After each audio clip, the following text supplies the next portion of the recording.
Hello বন্ধুরা, good evening.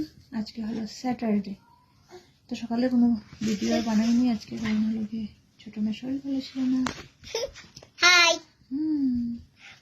আমি স্কুলে গেছি, ডান্স স্কুলে দিয়েছি। আজকে যাওনি, আজকে স্যাটারডে বন্ধ আছে। কোথায় গিয়েছিল? কালকে গিয়েছিল। তো যাই হোক, কালকে আমি স্কুলে গেছি আর ডান্স স্কুলে গেছি, অনেক ভালো ছিল।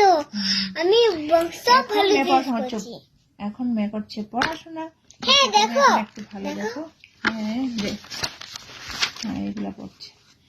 আর এখন ছোট মেয়ে অল্প ভালো দেখো। সকাল থেকে একদম এরকম হাঁটা চলা কিছু করিনি, শুধু চুপচাপ করে শুধু কুলে উঠবে, আমারই কুলে থাকবে। তাই আর ভিডিওটা বানাতে পারিনি। এখন ওকে নিয়ে পড়তে পেরেছি, একটু ভালো করে বানানো, একটু তোমাদের সাথে শেয়ার করি। ব্যথা পেয়ে গেছে। চলো টাটা, পরে কথা হচ্ছে। Bye bye.